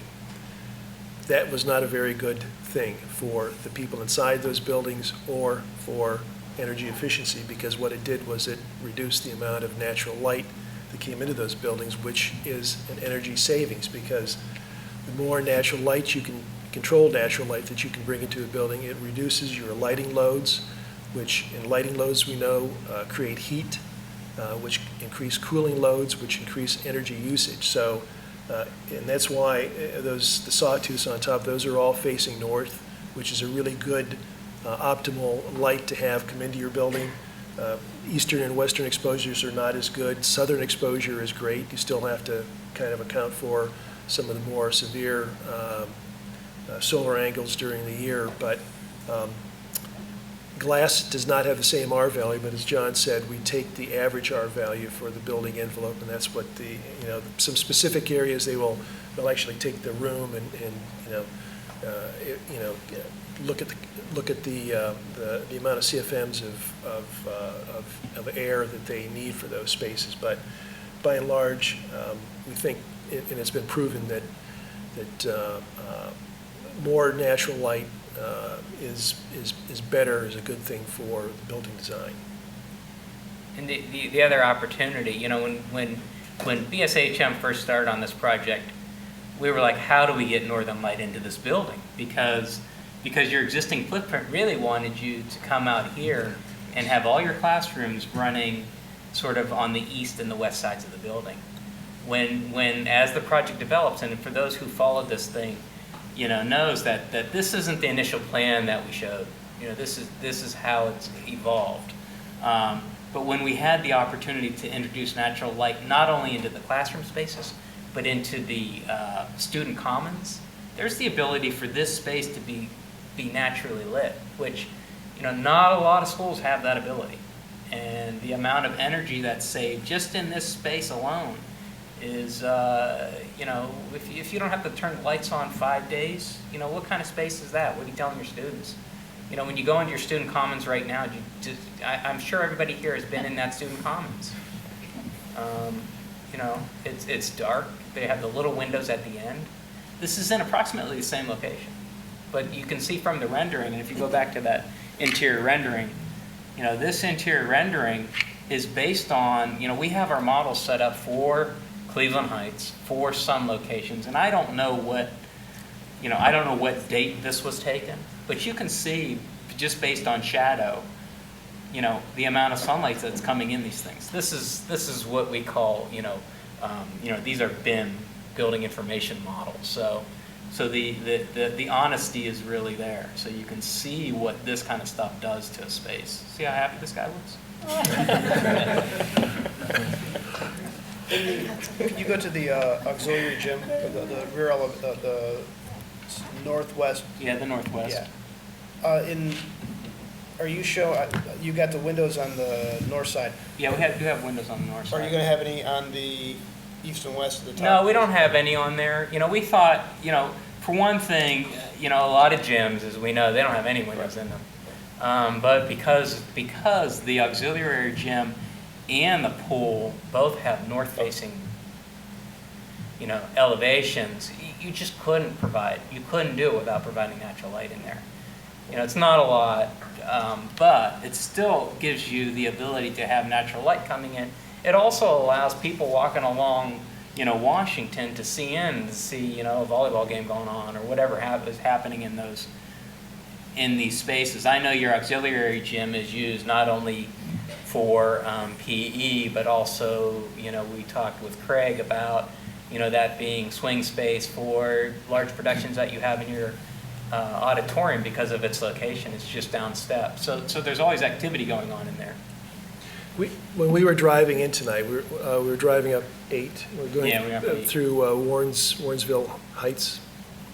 We went by the Y and the library, and usually this time of day or night, I'm not driving in that particular direction, but it was lit up. Packed. It's a very large volume space, and John says, it's packed. Yeah. There was hardly a table where there wasn't somebody at, and The average age was about 16 or 17. and part of what you want is you want some transparency also in the building, so that right now the way a lot of the high school is very opaque, and there's this mystery about what's going on inside there. And I think that as much as we can to try and make the building somewhat transparent, so that activities and things that are going on inside, you have views for the people who are inside, but you also have the ability for people who are on the outside to kind of get a glimpse into some of the stuff that's going on inside the school, which I think is very important.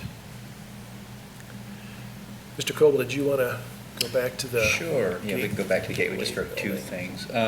In general, I like especially the overhead view I think that's very exciting on that corner. I think it would be very inviting, and I like that concept a lot. It's better and grander than what I had imagined we were talking about when we discussed this other little building that's going to be tucked over there. Most of this is pavement. Okay, absolutely, which is fine, but it's open space, and it's very, in coordination with, I think, all the other shops that are right around that corner. I think that's nice. I do think, and my fellow board members can correct me on this, but I think we will, if this becomes the main or only entrance into the stadium, that there's going to have to be some retraining of the populace, I think, because, obviously they come in the other side, but I think a lot of folks also park up they just park on Washington and in that area, and everyone assumes that's the way in, and they're not used to parking in the garage to get in here. And so that's not your concern, but I assume that there would have to be some a season of bumps of people trying to figure out how to get in. We have the added benefit that for 2 years for construction, the only way to access the field is going to be through this gate. So Right. because Good of point. that, I think people will become acclimated such that by the time that when the campus is complete, I think with good signage and what have you, I think it'll become the default. You've already been going there 2 years in a row. I think the lot to the west of the Ohio Bell building is free. So I think that's going to be an inducement to park there, park in the garage. I think people get acclimated to it over the course of the 2 years. The one question I would pose from a somewhat fundraising standpoint is if we could have an arch that went from here to here. That's a phenomenal naming opportunity, I would think. So just to plant the seeds. Are we talking about a new Silverman Arch? Is that what we're? If I could write that check, my creditors would be very surprised by that. So.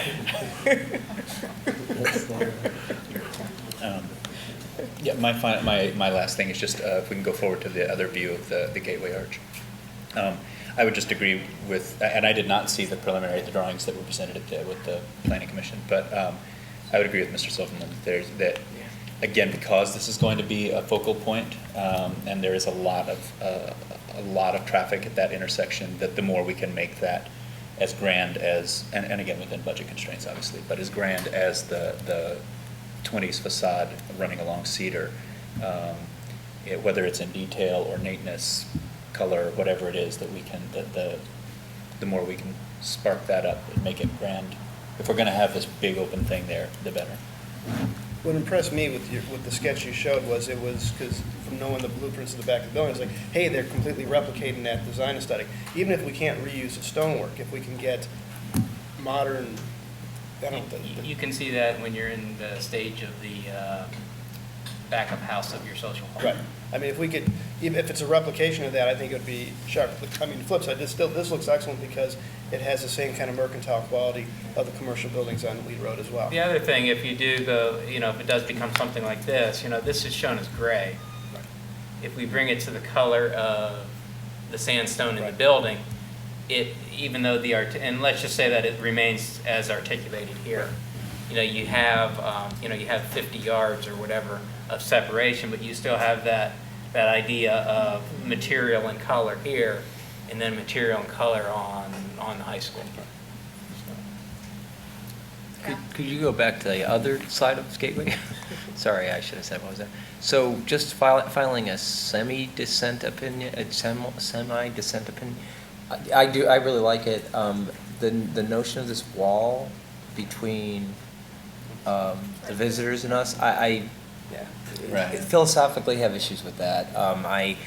You have this Hall of Fame plaza that may be the future showplace of some of the things we want to brag about, and we don't want any visitors to be able to see it. If that's what that statement is, I have a problem with that. So I'm not saying that means don't do it. I'm just saying at least consider the fact that maybe we want other people to see the things we want to brag about a little bit, and not create this wall. I mean, I think there are other ways to control whatever we're trying to control. So anyway, I made that point. So there's that. And then I just want to make sort of the general statement about budgetary. I mean, we all understand there are budgetary constraints, but I think what we also, I think it's all this one, for me, it's easier to think of it as one pot of money. So if we decide to go this way, we have to take away from some other place, or unless everything is all within budget. So I guess I think of some of the things we've talked about tonight that we want you to consider. I guess I think of them more as what you're calling alternates, rather than as, so it would cost this, because we might say, oh, no, that sounds pretty good, but where did we pull that money from? I mean, did it come out of something that directly affects the students, what the students would get in a classroom? That would probably be a negative to me personally. So I just want to be sure that we're really clear on the way we present some of these things.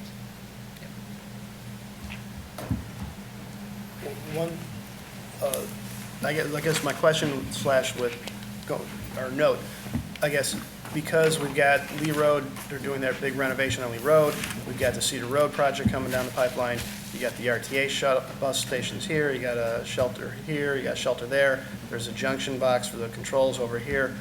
What are we putting in, what are we putting in 15, and then what are we sort of waiting to see what the city and the county do for the rest of the?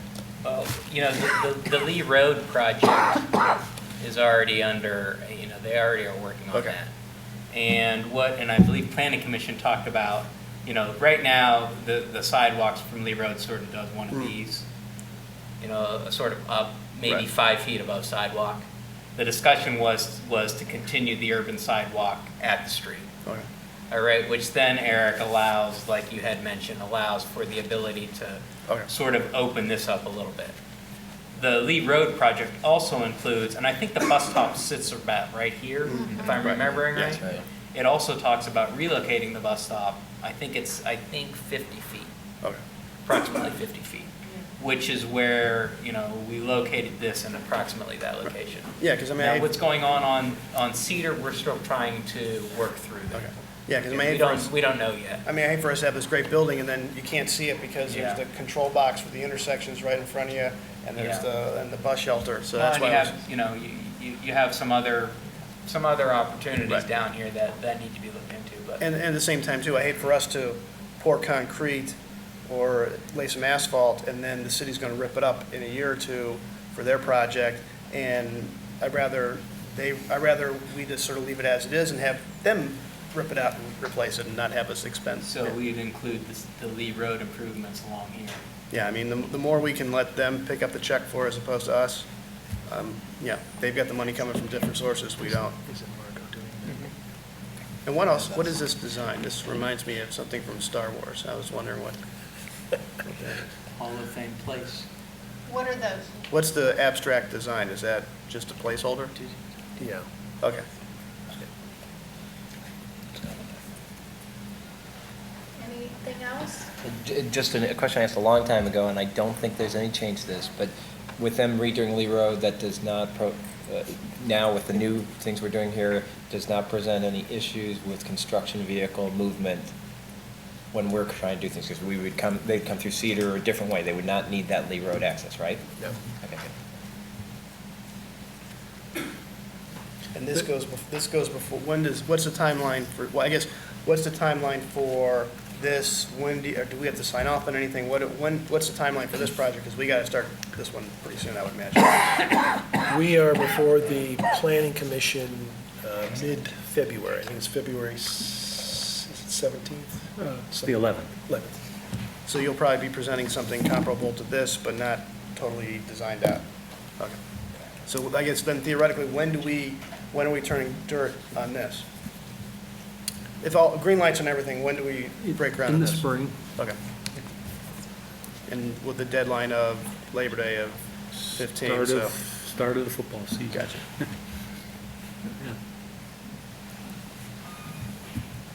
All right. Thank you. Thank you much, yeah. I think at this point, we do want to take comments from the audience about the facilities. This is that work session where we made a temporary adjustment to our protocol and allowed people to make comments regarding the facilities updates that we've received from the architects. So if you have something related to anything that you've just heard related to facilities, please come forward. Malia. My name is Malia Lewis. Dr. Dixon, Vice President Pepler, members of the board. First, as Cal mentioned, sustainability is a theme for this project, and as you said, maintenance and repair is something that needs to be factored in as we make all decisions because it's an issue of sustainability. In June of 2013, the Lay Facilities Committee presented the Board of Education its final report and recommendations concerning the district's master facilities plan. The revised master plan's budget was $28 million more than the original version because the Lay Facilities Committee included, among other things, moving career and technical education programs now at Delisle to Heights High, and geothermal systems at all buildings rather than only at the high school. Now it appears that both those two components of the master facilities plan may fall by the wayside, while other components take precedence. So I ask that you please be mindful of the full list on page 32 of the final report and recommendation presented by the Lay Facilities Committee. As the chairwoman of the Community Working Group on Career and Technical Education, I must say clearly that we want to see all Cleveland Heights CTE programs housed at the renovated Heights High. Separate but equal is not really equal, and the physical separation of CTE students from Heights High automatically puts those students at a disadvantage. In allocating space at Heights High, please give priority to academic needs. We are, after all, a school. CTE programs with close ties to core academic classes required for graduation, such as science and math, must be housed at Heights High. That means engineering, clinical health careers, and pharmacy technology. CTE programs which require a co-requisite course at the high school also must be housed at Heights High. That means exercise physiology, clinical health careers, and pharmacy technology, which all require that students take anatomy and physiology. If space constraints cannot be overcome, however, then the programs which should be housed at Delisle are auto technology and cosmetology. Students taking classes at Delisle have to account for travel time in their schedules. They may miss morning announcements or not be able to take required classes because of travel time. Auto Tech and Cosmetology are the only 3-period-a-day programs and require less student transportation back and forth than 1-period and 2-period programs. It would thus be less disruptive to students to have Auto Tech and Cosmetology here than other programs. Additionally, Auto Tech and Cosmetology both serve community clientele. Parking at Heights High is at a premium, so housing those programs at Delisle would allow clients to use the separate parking lot at Delisle during the school day and alleviate some of Heights High's parking crunch, the parking lot right across the street here. Auto Tech and Cosmetology also need more dedicated space than other programs. Delisle seems to have enough space for them and for potential future expansion. Thank you. Who else would like to make a comment? Stuart Ferris, I want to thank you all for, throughout this whole process, the openness in allowing everyone in the community to see how the process has developed. And I've been here since playing with Lego models, which was, do we ever get to play with Lego models again, or are we done playing with Lego? That was so much fun. One of the things we discussed early on in the process was some provision for electronic signage outside the building. And I don't know if that's sort of disappeared for the plan, or we haven't reached the level of detail where you would have that. But it seems a shame to put together this whole facility and then be reduced to hand painting our signs on sheets and nailing them up and then watching them blow over in the wind. So that's something I'd like you all to keep in mind as you're going through the development process. Thank you. Thank you. Steve?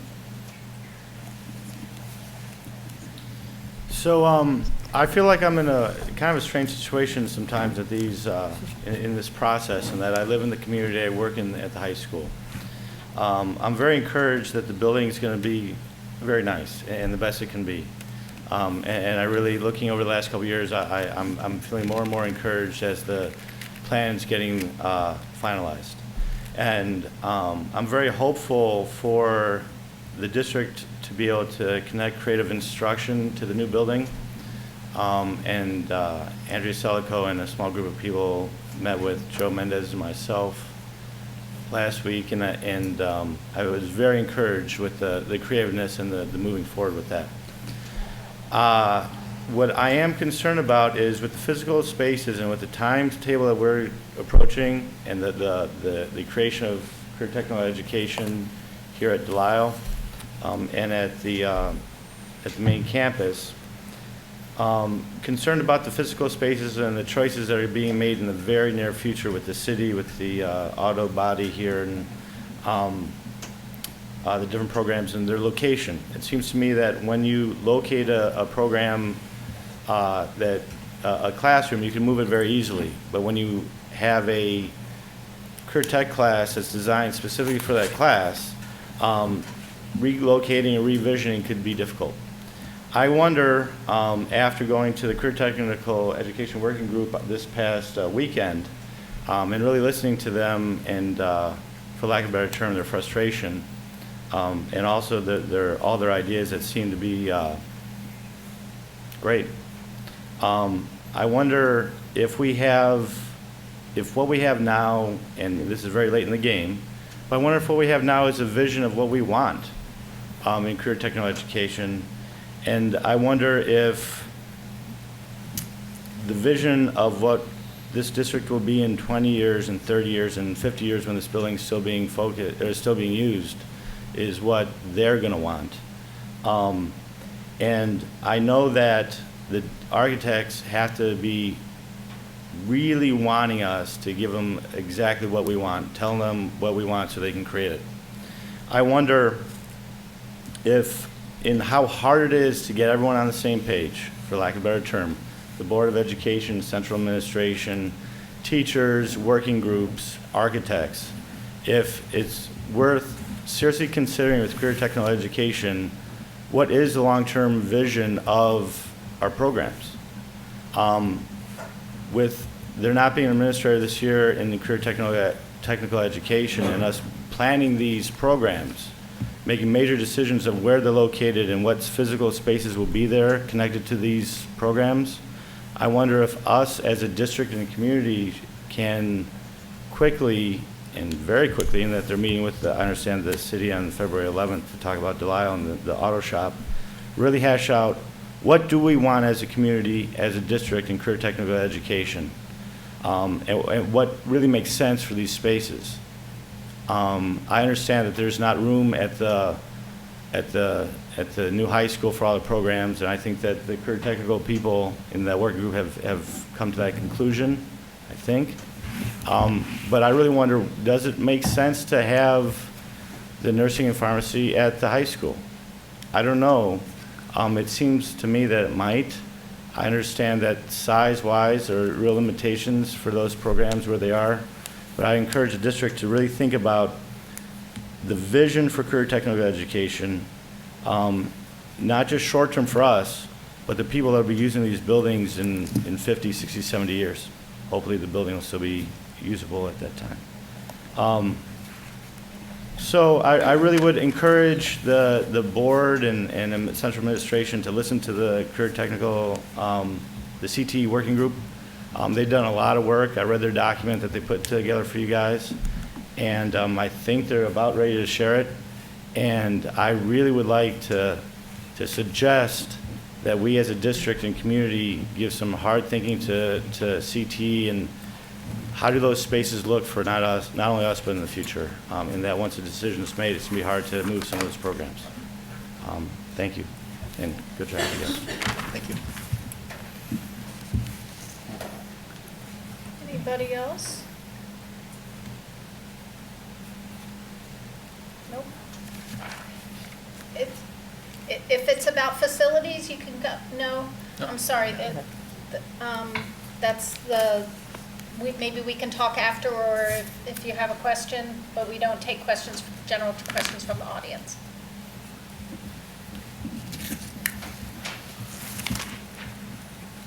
Okay. Can I have a motion to adjourn? So moved. Second. Eric moved. And second. Oh, you second? Second. Okay. The Mr. other. Gaynor? Mr. Coble? Yes. Ms. Pepler? Yes. Mr. Silverman? Yes. Mr. Zucker? Yes.